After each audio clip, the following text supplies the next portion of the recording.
that, building it up, lingering in that. So this is the process. The Buddha said to his monks, Jayati, absorb into this. Here's roots of trees, here are empty places. You know, you're not being distracted, you don't have much to do. Absorb into your steady, stable place and keep working on it. And this is the way in which we begin to clear the floods. And of course, with this expression, the Buddha, he's saying one of those floods is just the flood of busyness and impact. It's too much to do. Too much going on. You're not able to maintain stability because you're constantly processing data all the time with a sense of, particularly with a sense of got to get this done, got to get this figured, and this inner compulsion is not provided by the sense data, but it's provided by the kind of karmic condition one arises within. What I mean is the psychologies, the attitudes of one's upbringing. It could be parental, social. And so we see at this time particularly, there's a huge amount of pressure to perform, to get good results, to continually progress. And progress is marked in terms of years. Okay, you're in grade 1, you're in year 1, you're in year 2, you've made the A grade, the B grade. They're all abstract. You don't get like grades on you've been a decent human being. You've refrained from stealing, killing, lying. You get grades on your ability to process abstract information, right? Called knowledge. You're a smart person because you can handle concepts and symbols. And the quicker you can do that, then that's the better it goes. So there's this tremendous push both into abstraction and into speed. Faster and more complex gets you more kudos. You get to be up the social ladder. That's called a successful person. And success, so we don't get, good results of being embodied, or being able to relax or release. You get good marks, good results for being disembodied. and pressurized, right? And this is, let's say, then one having been given those kinds of targets and models, then one subscribes to it. We go into the target and the full speed ahead because we want to make a living, we want to get on. It becomes pretty much that's the game. That's the game. Nobody wins. It looks like people are winning until if you don't know what's happening inside them, when they're stressed out and unbalanced, and to take medication and having all kinds of dysfunctional relationships and self-harm and abusing others.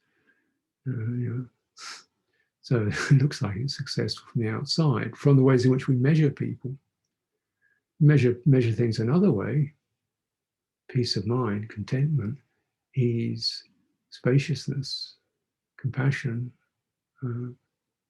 Nobody gets very good grades, on that particular model. The model that we are modeled into is the model of the flood. Up and running. Up and running. Upwardly mobile. So this is the business model, and because societies now, work and business are definitions. I'm a psychologist, I'm a teacher, I'm a construction worker, I'm a nurse. That's what I am. My life rotates around that.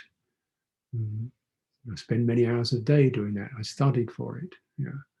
I'm called that. People relate to me as that. So I'm shaped by my work, my business, and my work is shaped by the model of onwards, forwards, progress, success, faster. Yeah, I mean, you're in it. You're aware of this. So the mind being shaped in that particular way, it goes into that particular shape, right? So, you don't have two different minds. The chitta goes into that particular mode. So that's what it goes all the time. So even when we come to meditations, we don't think it, or maybe we do think it, but whether you think it or not, the general sense is progress, quicker, get the results, get the answers, get things sorted out, get to the good point. The 5 of these, the 4 of those, the unconditioned, there we go. And the way to do that is put the pressure on and get disembodied. I mean, they don't call it that, but we're often looking for special states out. People are looking for special states out there, and body is just something you discard, and you want to get out. People want to get out because certainly body experience is pretty confusing.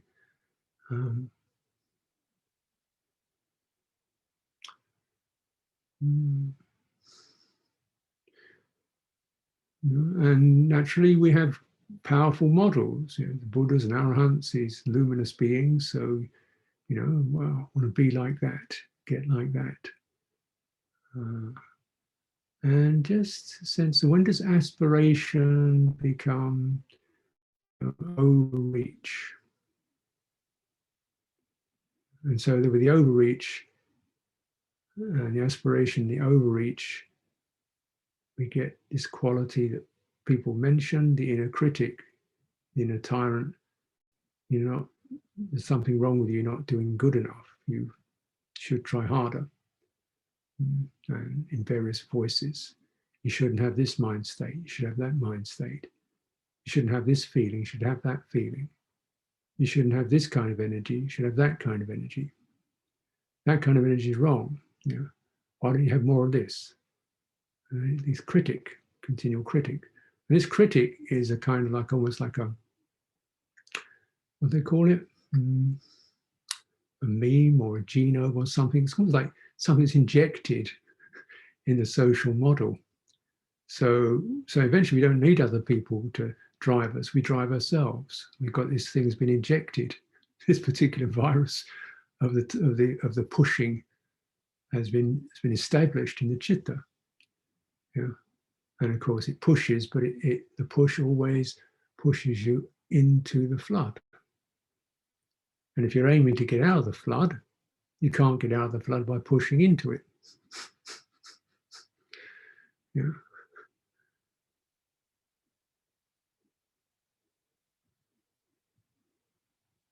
So certainly effort is needed, but the effort to find balance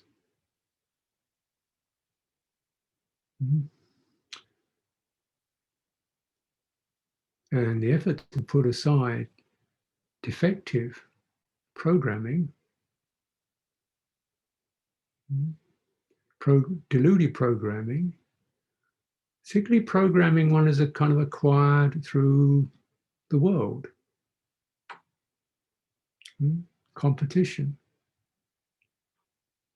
and the energy one acquires through worldly activities, which is generally quite compacted. If you want to do something, you really tighten up, get on with it, compacted state, willful, compacted state. It's compacted, disembodied. And this is actually, in Buddhist cosmology, this is the realm of the hungry ghosts. And so if you're familiar with the idea of Buddhist cosmology, or maybe you don't even want to know about it or dismiss it, but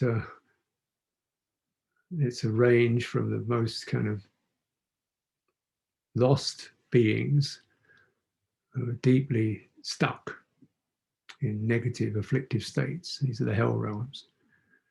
And you get this realm which is just slightly above that, which is the hungry ghost realm, very driven, constantly driven, insatiable. And it's a ghost realm. Nobody's in their bodies. They're just, disembodied states rushing around and trying to, going faster and getting more intense.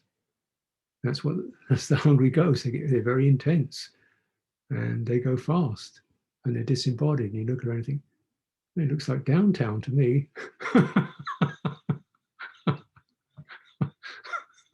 You're going to a railway station in London. It's wow,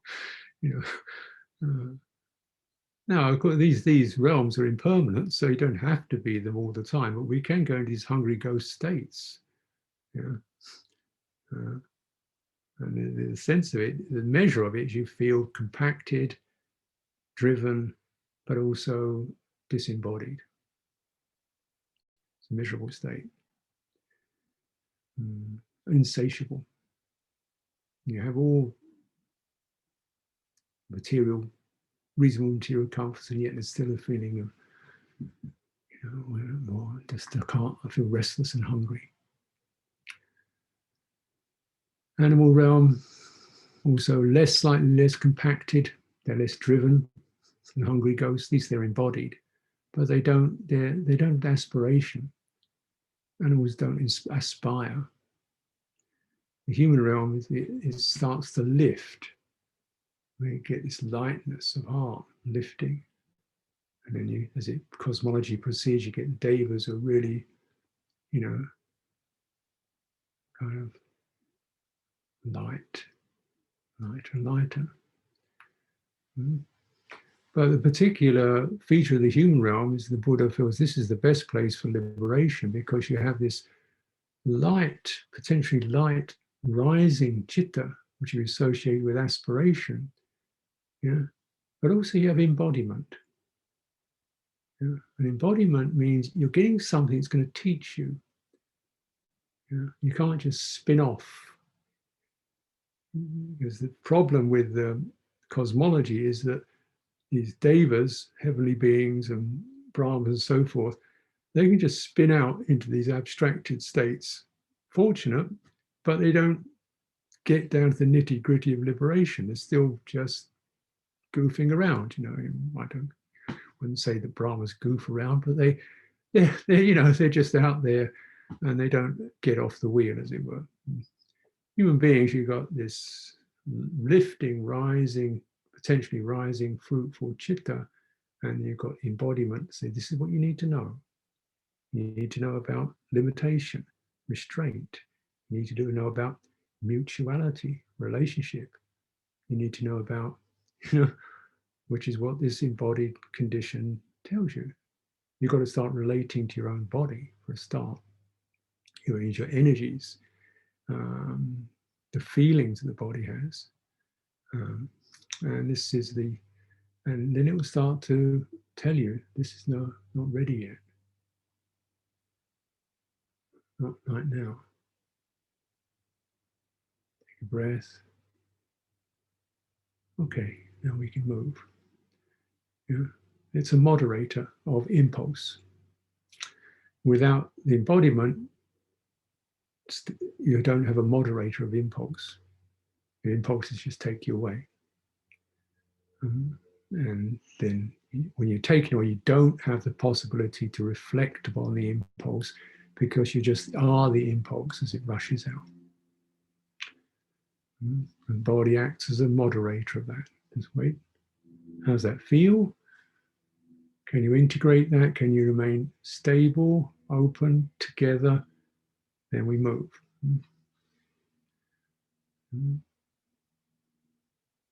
So you always bring embodiment with you.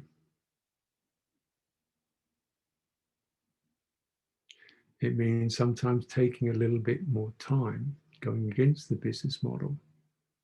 Like, I hear what you say, but just a minute.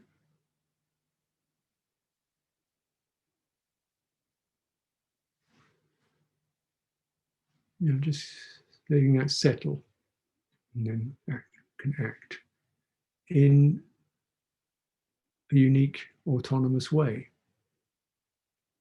because you're acting in accordance with how your embodied state and your chitta, where they come together.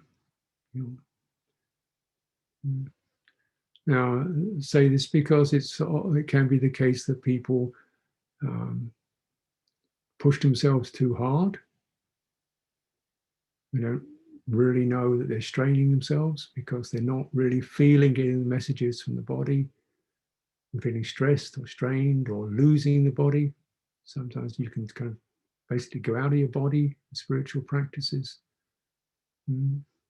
Or you can meet difficulties in your nervous system that you have to just pause and wait. You can't push through it. Difficulties in your mind, you just can't push through. You just got to wait and let your resources gather.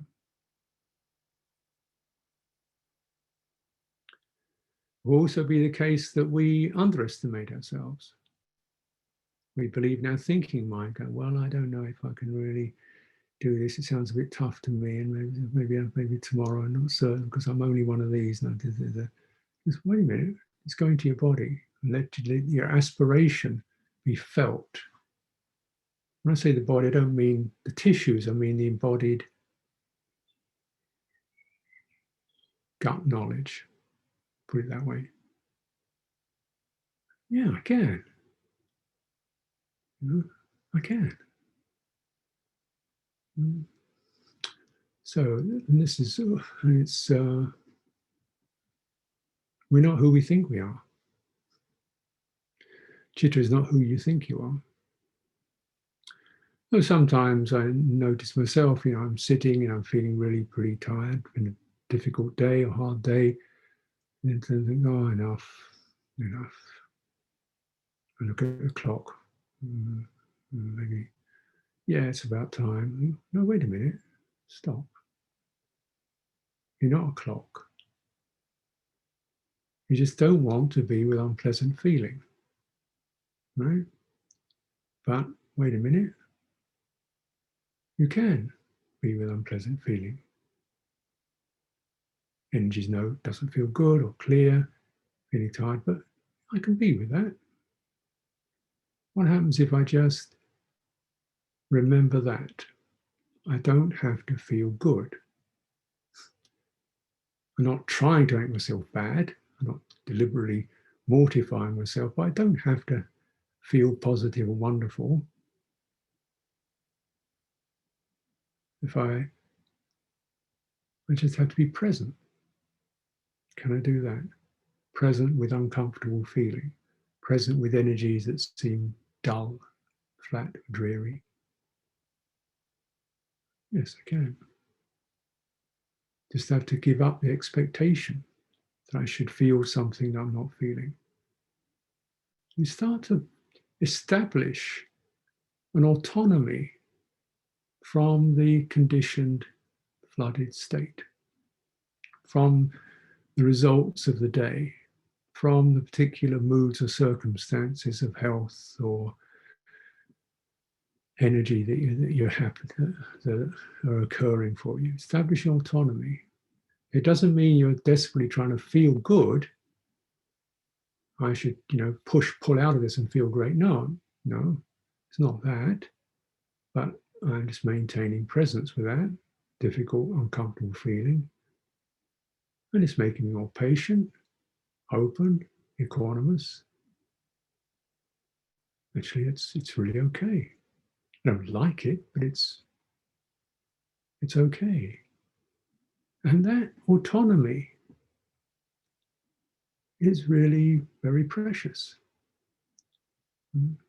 To know I'm actually more genuinely authentic when I'm autonomous, that is not bonded to circumstances and conditions and energies and feelings. Well, I'm not bonded to those, not taking my lead constantly from those, but taking my lead from stable, open presence. Stable, open presence is, yeah, this is this. You can be with that.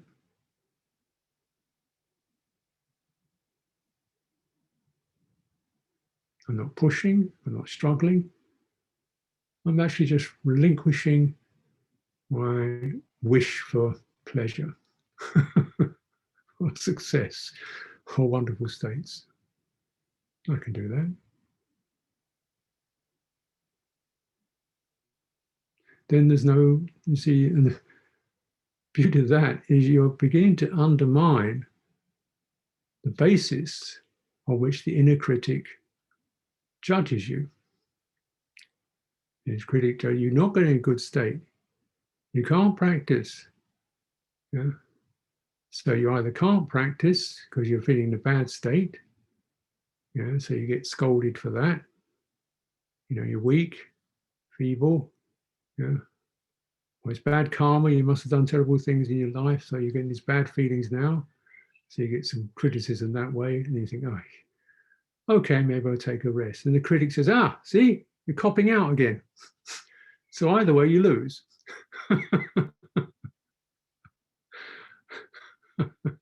Either, you're experiencing the negative results of the stressful state, the business model, if you like, and therefore you're criticizing yourself for being that.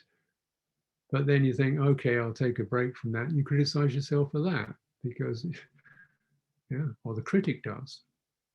The way out of the critic is no success, no failure. Just put aside success and failure.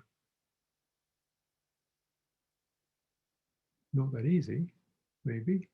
But if you come into your body, body doesn't know success and failure. It's the thinking mind. It's the programmed emotions, the programmed conditioned attitudes that know success and failure. You come into the body is here, present. And if it's starting to shake, and maybe it's telling you enough. Start you falling over, maybe it's telling you enough. Give it some time. Yeah. There's no success and no failure, no critic. And therefore you're not adding more karmic accumulations to what's already pretty bunged up or cluttered. The critic adds more karma, more negative impulses to the chitta, layers another. Do you realize the results of thinking? Can you imagine you just think whatever, and that's okay, and it just disappears? Say whatever you like, and it just disappears into nowhere, just goes away. That's another piece of the delusion model. There's somewhere where everything just goes away. It goes away. There's no place called away. Negative thoughts, negative impressions, negative attitudes, they stay. The residues of those saturate the chitta. Now I don't want to make it too grim because these can be cleaned out. But you don't want to be adding more negative stuff to the mix. So there's a value of just maintaining that stable, open presence and feel good, don't feel good. Not getting anywhere. Having a great day.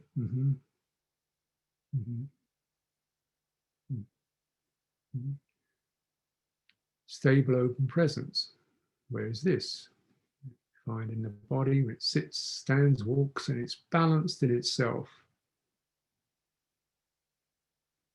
Now the body doesn't want to go anywhere. It's the mind that says, go here, do that. Intention arises from the mind. Go here, do that. That arises from the mind. Body you know, it reacts. Certainly if you stab it, it's going to freeze up, but it doesn't have this constant pushing impulse. So you can come into the quietness, the body standing, sitting, even walking. There can be this stable inner openness. How can you be stable while you're walking? Well, the limbs walk, the muscles move, the anatomy shifts around. Within all that, there's a quiet, organizing balance. If there wasn't that, you'd fall over, right? And so the body works by having a stable inner core. It's there, and it's okay from there, without losing balance, move that arm. So you don't, without losing balance, move that leg. And so the body, there's always this inner core that coordinates movement. And when we do some walking meditation, you can experiment with that, practice that, realize that. Even though you're walking, something is stable. Very important meditation practice, walking meditation.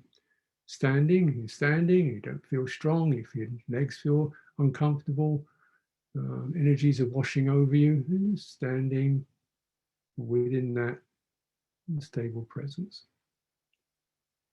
And it comes particularly when we go to the entirety of the body, that because the one feature that all parts of the body can relate to is this stable inner presence. It's like the spine.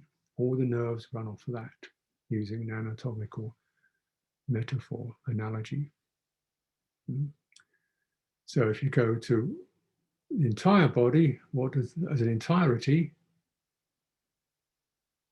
okay, now what's the common reference point? Present. Now, if I focus on my hand, the hand feels warm or tingly, or it's painful, or it's comfortable, or it's, that's a local effect. If I come into my face, the face feels, I don't know, whatever your face feels, sometimes twitchy or uncomfortable. So you get these localized effects. But if you go into the entirety, all these localized effects are harmonized by the stable inner presence of the body. It forms harmony. And when the chitta touches into that quality of harmony, listen. Chitta is an absorption process. It soaks up what you give attention to. You give attention to your discomfort, the discomfort gets bigger. You're absorbing into it. You give attention to your passions, they get bigger. Attention to your wishes and needs, they get bigger. Give attention to your grudges and complaints, they get bigger. They get more intensely felt, more outrageous, more how dare they, more why am I never. Give attention to your what you feel you're not good at, you're an idiot, it gets bigger. Get more and more intensely configured in what your attention lands on. So that's what we're in. Human realm, you can go down to hell. If you absorb into hellish phenomena, you go down.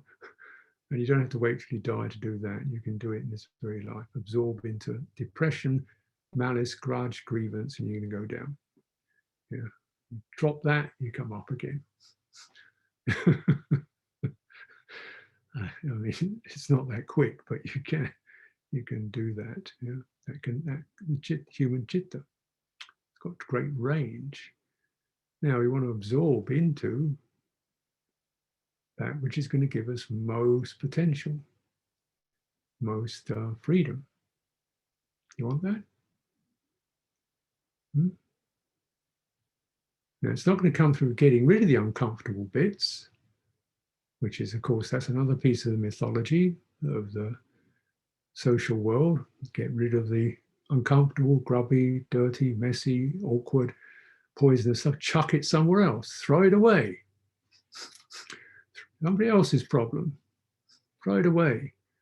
Don't, you know, and that's you see it's manifesting, isn't it?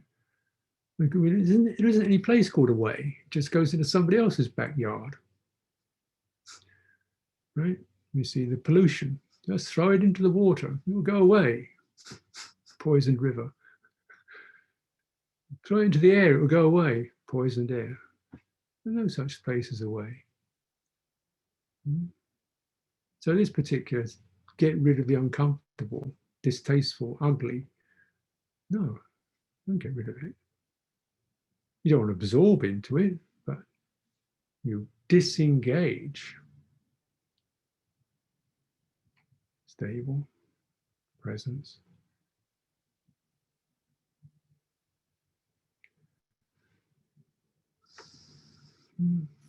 And then what's really needed from there? So certainly, okay, you found a good place to start and to refer to. Now, what kind of effort or extension is needed to clear some of these residues, so so you can engage more fully? You can live a fruitful, potential life with purpose. You have to engage. But instead of engaging from the business model, from the driven, compacted, hurry up, get it done, faster, better, I am this, I am that attitude, you engage from the place of mutuality. How is this for you? How is it going to work together in this? What's comfortable? Where do we feel steady? Where is there goodwill? You do this with other people and you do it with yourself. Okay, where do I feel? Yeah, this is, I'm not beating myself up. I'm not driving myself. I'm not driven by the inner critic trying to prove I'm better than or good enough. I don't need to prove I'm good enough. I practice for the joy of it, for the encouragement of it, because I want to do some purposeful work. Not frantic, purposeless work, but purposeful work. That piece I can contemplate, work with, contemplate, transform. And this is the beauty. You know, we have the monastery, we have considerable amount of land here. Well, for Britain anyway, it's not Canada. it's probably a handkerchief in Canada when you've got that amount of land. But it's size about 170, 180 acres, a nice forest and lake and river and grounds, you know, and then there's all this stuff happening in it. It was commercialized. So a lot of the natural land was natural trees were cut down and artificial things were grown in it for commercial purposes. So we were given it, and the idea was to try to return it to nature. Of course, is another idea. We think what nature is, you know, nice tidy trees and oaks and shade. No, nature's a jumble of stuff. It doesn't operate the way the humans want it to. You know? But anyway, okay, we'll just start to take out some of the really, you know, you can see the land is dead because they planted trees that don't belong. They've completely destroyed the natural balance. So you've got to take that out. And then you start to plant new stuff. And then sometimes you just let things go and let nature do what it does. And it gets untidy and sometimes overgrown. And then gradually the trees start to sort themselves out as who's going to be the lead tree in this area. The other trees start to grow small and don't seed. And some trees start to decide, you know, and the other trees begin to cooperate. You know, and then the creatures, the birds and so forth that like those trees will live in it. So you get a whole nature learning itself. Yeah. And this is a nice metaphor for rewilding, returning the chitta to more natural state rather than these driven, compulsive states. Natural chitta. So we also have some gardens around the house, and the person who was looking after the gardens passed away, so I'm sort of supervising the gardens, and I decided the best way to do weeding is to not use the word weed. So you think they're all just creatures, rather than these are good flowers, those are bad ones. They're just all plants, vegetation. And so therefore we've done the weeding by getting rid of the word weed. Saves you a lot of work. Just redefine. And you think, well, it sort of doesn't look like a garden, but get used to it. It's kind of, yeah, And then occasionally look at something where things have got a little bit out of hand and the balance is being lost. So you have to discipline some plants that, give the others some space, back off, just give the other one some space. You're being a bit outrageous here. It's like being in a school, and you look after the kids and just sit down, Johnny. Yeah. Let Emily say something now. Would you just wait a minute? And so we, have that sort of attitude towards the trees and the plants. And simply this is the way you have an attitude towards your own stuff. It's just wait on that one. A little bit compulsive, impulsive, hasty, just wait on that one. It sounds like a good idea. Just check in with your stable place. Check in with the boss. Boss never says anything, but the boss, once you check in with it, it doesn't fit. A good idea, but it doesn't fit. Yeah. It just takes me out. It just spins me out. I'm coming from the wrong place for that.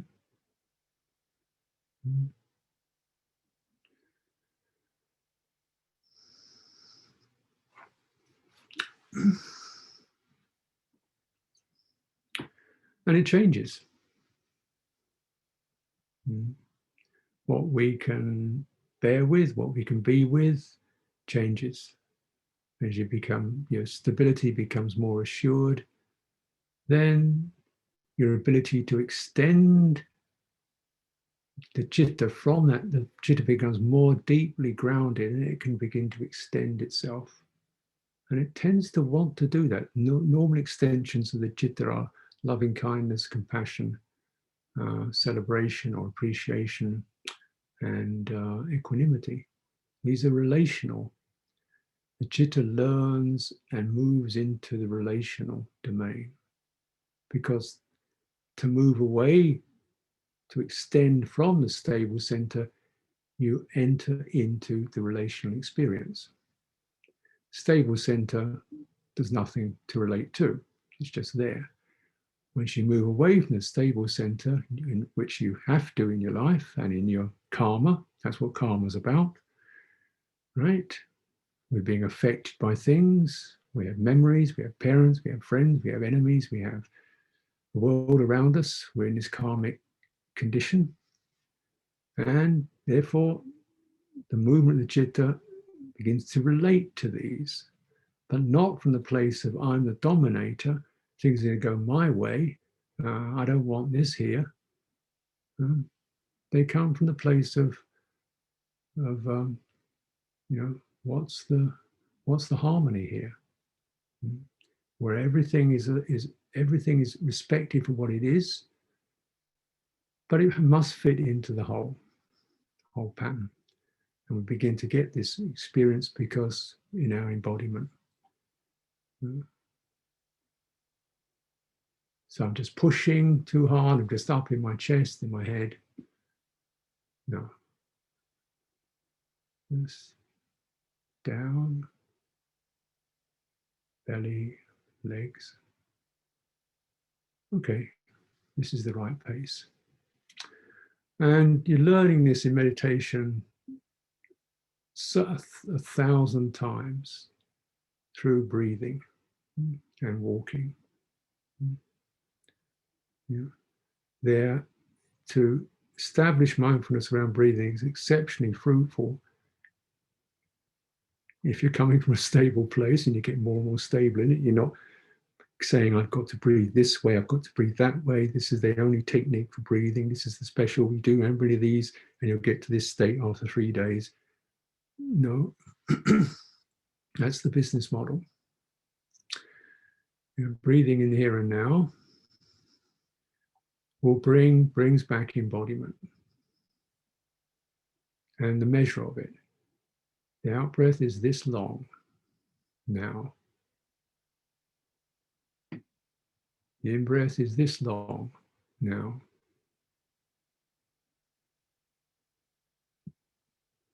The pause is this long now. Yeah. And so the mind bows to the body rhythm.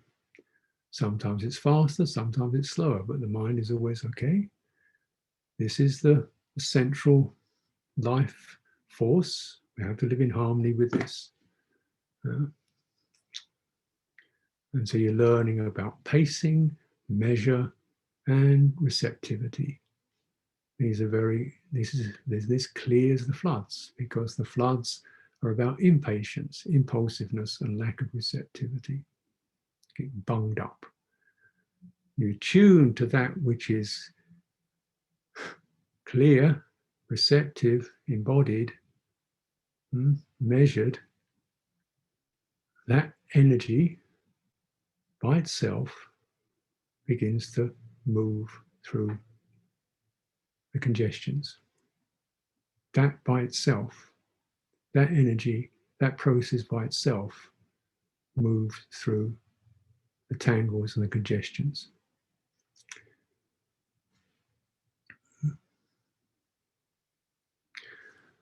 Walking away from the driven model, away from the going to that point. You know, in the social world, we walk with our eyes. Where we're going, there, okay, there's the sign, there's the exit, there's the speed limit.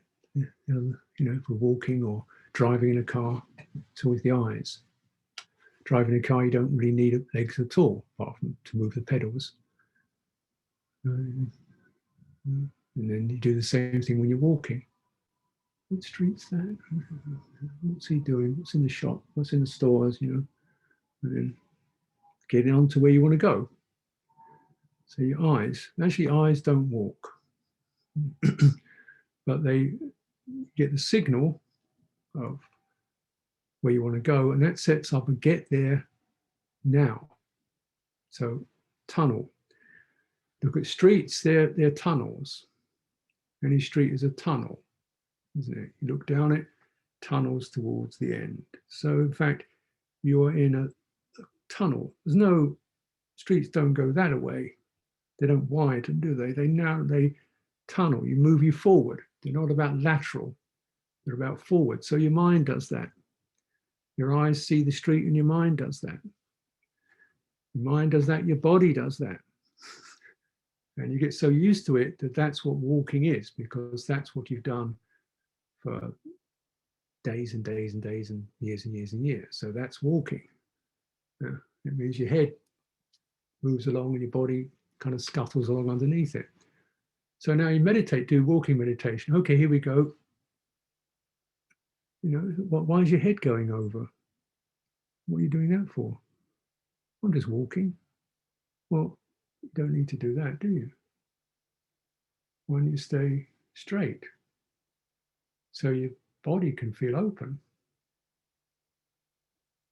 Well, I'm trying to concentrate. Concentrate means close down into some point. Why you do that for? The Buddha didn't tell you to do that. It's because there's a point I want to get to. But that's not in the teaching. The point to get to is right here. It's not there. It's not there, either physically or psychologically or, you know, anywhere. It's here and now. So how do you get to the here and now? But I stop moving away from it. So we stand in our presence, we walk in our presence. Just imagine, as you're walking, if you want to retrain your body, imagine you've got a stack of dishes on your head and you don't want to drop them. I mean, don't get too intense about it, but just keep that the body poised, moving along in balance. Notice when you walk in balance, there's a swing to it because that's the way the body walks. A light swing as the hips, the pelvis turns, so the leg comes forward. Yeah. Turning, so it's more like a gentle swimming motion. That swimming motion is very comfortable and calming. When it's comfortable and calming, your mind settles down. When your mind settles down, we call it samadhi. That's the process. Concentration is not upon an object out there, it's about the citta being collected and settled into this stable presence. Know the means, know your range. Let your body tell you what your range is. And not just the sense body, the anatomical body, but your inner intelligence, your balancing, intelligent body. Let that tell you what doesn't fit. Let it tell you this fits. Now, tomorrow it might be different. Tomorrow it might be different. In 5 minutes' time, it might be different. But you'll keep, that's what mindfulness is. Hold that and keep referring to what arises. And this is not useful. This is relevant, pertinent. So you're constantly in that listening, learning mode. Relational sanity rather than reaction, compulsion, fixation. Relational sanity is definitely a wonderful possibility. Yeah. When we start relating to this, rather than naming it, claiming it, denying it, comparing it, judging it, pushing it, giving up on it, dismissing it, relate to it. How is this? What's always needed, the foundation of relationship, stable, relate through goodwill, nourishing, metta, protecting from harmful influences, karuna, lingering, enjoying that which is supportive,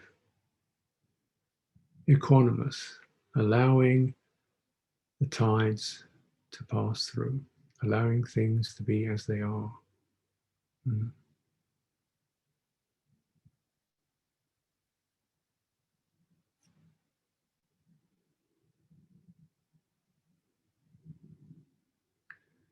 So let's take some time for direct practice, and as I've suggested, walking, that might be a mode you'd like to pick up. Some of you, it might be time to take a rest. You do want to take a rest if it's night time for you. Just spend a few moments recollecting, what if I die tonight? How is it? How is this? Where am I going? Let's not die as a hungry ghost. Let the chitta not be in that driven, frantic state. Let it just sit comfortably in the body when I recline and relinquish grudges, ambitions, identification. Just be ready to go free. So those of you who feel you have it's appropriate time, place for some walking, let's take a half an hour or so for some walking meditation. And I don't know how you time this, but you know how to do that. get back here and we'll sit together again. And walking could be 20 paces, even 10 paces if need be. Or if you want to stand. Remember when you're walking, once again, don't get mesmerized by the landscape. Walk through, so your eyes are slightly downcast, soft focus, maintain awareness of your body as it's walking. Let the sense realm move around you rather like you're moving through the sea. Waves are parting. Don't go out into it and don't resist it. Don't get drawn into it. Just stay steady and walk through sense realm. Of course, the mind starts to chatter. Walk through that too. Walk through the chattering of the mind. And maintain stable presence. Sadhu. Andamayang Dadamakaya Sadhu Karang Dadamase Sadhu Sadhu Sadhu Anumodami.